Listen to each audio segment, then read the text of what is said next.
Pre kolegu sa chcem opýtať, či už ste zaočkovaní, prípadne kedy sa dáte očkovať. A prečo by som sa mal dať zaočkovať, mi vysvetliť? Máte pocit, že som niekedy povedal, že sa nedá zaočkovať? Pýtam sa kvôli tomu, že ste poznáte... Niekedy ste cítili v mojej reči váhavosť, pán redaktor, že pokiaľ ide o zaočkovanie? Čiže nedáte sa zaočkovať. Však samozrejme, že nie. A čo vaši voliči, ktorí možno zvažujú, čo by ste im odkázali? Pán redaktor, opakovane chcem bez akýchkoľvek emócií povedať, že pre mňa je očkovanie osobná, nie je stádovitá vec. Každý sa má rozhodnúť na základe informácií, ktoré získa, len tieto informácie ľudia bohužiaľ nedostávajú. Mám vám povedať, že moja známa v rodine, pomerne blízka príslušnička rodinná, veľmi krátke obdobie po očkovaní padla ako kabela a bola mŕtva. A môžem vám porozprávať veľa podobných prípadov.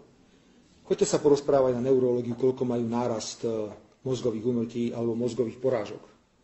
A ďalšie veci. Nechcem nikoho strašiť. Nech ľudia vedia, že to je z tejto stránky dobré a tu sú nejaké riziká. Nech ten človek môže ísť a nech si vyberie z vakcíny, ktorú chce, ale nech to robí dobrovoľne. Toto masírovanie, ktoré tu dnes vidíme, je neuveriteľné. Ja mám 1500 dôvodov tvrdiť, že ja sa nenechám nejakým americkým experimentálnym alebo ktorýkoľvek iným liekom, či je ruský, fínsky, švédsky, úplne jedno, pichať. Nevidím na to žiadny dôvod. Ja si skôr myslím, že o rok budeme tvrdiť tým, čo sa zaočkovali, no už sa nedá nič robiť, už sa musíte očkovať každý rok. A potom budeme už iba čítať na konci roka finančnú správu Pfizeru a ja neviem koho všetkého, Moderny a všetkých týchto inštitúcií, koľko na tom zarobili peniaze. Dobrovoľne, kto chce, nech ide. Ale ja nebudem súčasťou reklamnej kampane farmafiriem vo svete, aby som ešte ja prispel k ich obrovským ziskom. Ja sa očkovať jednoducho nepôjdem. A stále ale verím, že v prípade cestovania bude možnosť alternatívy, teda že buď si urobím kvalitný PCR test, alebo preukážem, že som prešiel covidom a mám protilátky, alebo teda kto chce, tak nech sa dá zaočkovať. Ja som nikdy neprejavil žiadne váhanie v tejto veci. Ja nemám záujem sa dať očkovať. Chápete asi, prečo zaznieva kritika na vašu adresu, lebo vaše slovo má nejakú váhu. Dobre, ale prečo by som... A prečo nemôže byť pochvala na moju adresu? Dokončím kvôli tomu, že vy hovoríte o ľuďoch, ktorí sú na neurológii, ale zároveň nepoviete o tisíckach ľudí, ktorí zomreli na koronavírus, nepoviete o desiatkách, stovkách tisíc na Slovensku, ktorí prekonali koronavírus. Či nie je objektívnejšie z vašej pozície? Pán redaktor, 12 000 ľudí zomrelo na Slovensku úplne zbytočne. A za týchto 12 000 ľudí zodpovedá táto vláda, lebo nič nerobila. Nerobili nič, nepríjmali žiadne opatrenia. A tým, že nahnali ľudí na plošné testovanie, na tie nepresné testy, tak tam ten január bol mimoriadne kritický, viete, čísla všetci máte. A prosím, nechápem, prečo by som ja mal tu robiť reklamného agenta niekomu, že ja musím povedať, že choďte sa očkovať. A to mám teraz zmeniť svoje presvedčenie len preto, lebo si to želajú farmafirmy a Čaputová a neviem to všetko. Veď ma nechajte, som samostatný človek s vlastným rozumom, viem čítať, dokonca viem aj písať, aj si viem niečo pozrieť na internete, aj si porovnávam veci. Môj názor je, že ja sa očkovať jednoducho nechcem dať.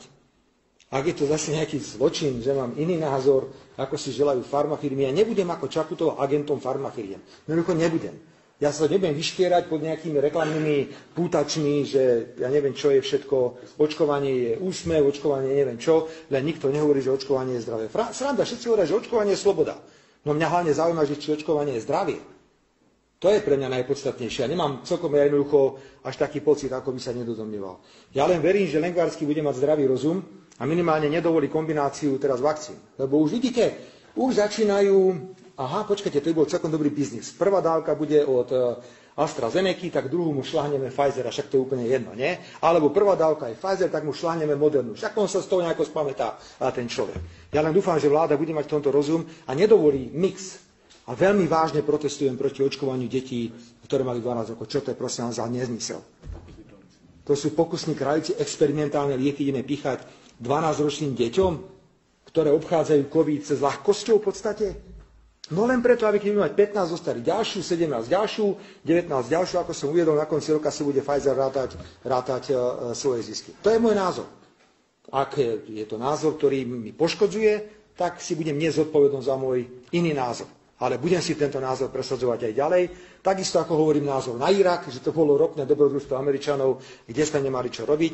Ako hovorím názor na to, že zabili Kadáfiho, zavraždili Kadáfiho, pretože bolo podozrenie, že financoval francúzsku prezidentskú kampaň, hoci všetci boli s ním predtým veľkí kamaráti a dnes mohla byť Líbia krajina, ktorá by pomáhala v boji proti nelegálnej migrácii. Nech sa páči, dnes z Líbie urobili nástupište všetkých migrantov, ktorí chodia cez Stredozemné more a do Európy. Mám svoje názory, ja nemám dôvod ich meniť len kvôli tomu, že si tu niekto želá, aby Fico hovoril niečo iné. To je môj názor. Ja sa očkovať nepôjdem. To je celé, čo môžem pánu Okamihu povedať. Ja dlhodobo komunikujem, že sa takisto očkovať nedám. Z podobných dôvodov moja dôvera v západné farmafirmy je veľmi limitovaná, poviem to takto. Zisky Pfizeru sú tuším na úrovni za posledné 2 roky 35 miliard eur, čiže tie motivácie asi cítime. Ja samozrejme oceňujem kolegu z Markízy, že sa na to pýta, tak nedostali od štátu toľko miliónov len tak náhodou na reklamu očkovania. Len v záujme bežných ľudí asi je dostávať objektívne informácie. Aj tie, ktoré sú pro, aj tie, ktoré sú proti. A ja sa len tak zamýšľam nad tým, ako sa asi musia cítiť ľudia, ktorí prišli o svojich blízkych na základe či už AstraZeneca alebo Pfizeru a obete máme aj na Slovensku a ktorí potom vidia pani prezidentku, ako si odhalí pliecko a dá si tam ten Pfizer a povie, že vakcína je úsmev. Toto je naozaj výsmechom týchto ľudí. Aj včera, keď som počúval pani Čaputovú, ako obhajuje očkovanie detí, ja osobne, prepáčte za expresívnejší výraz, to považujem za zločin proti ľudskosti. Nemôžeme naše deti, to najvzácnejšie, čo máme, vystavovať experimentálnej liečbe, kde nevieme ešte, aké dobehnú následky, vedľajšie účinky a či náhodou nemôže byť vedľajším účinkom aj smrť v prípade, že deti z hľadiska cost a benefit, to znamená z hľadiska tých výhod a nevýhod, ktoré môžu mať v tejto situácie, je úplne zrejmé, že je miniatúrna šanca, že by mohli dostať COVID a že by na ňo zomreli a je ďaleko väčšia šanca, že by mohli mať negatívne následky z hľadiska očkovania experimentálnou vakcínou proti covidu. Čiže za mňa som proti očkovaniu na COVID z hľadiska mojej osoby. Ja a moja rodina sa zaočkovať nedajú, ale nikoho neodhováram. Nikoho neodhováram. Pokiaľ sa ľudia chcú zaočkovať, je to ich plné právo, ale prosím vás, prestaňme trestať a zvýhodňovať tých, ktorí sa snažia nejakým spôsobom rozhodnúť. Lebo toto už nie je slobodná voľba. Keď niekoho zvýhodňujete, alebo keď niekoho znevýhodňujete, tak je to obyčajná diskriminácia a ja plne odmietam, aby na Slovensku existoval očkovací apartheid. Ďakujem pekne.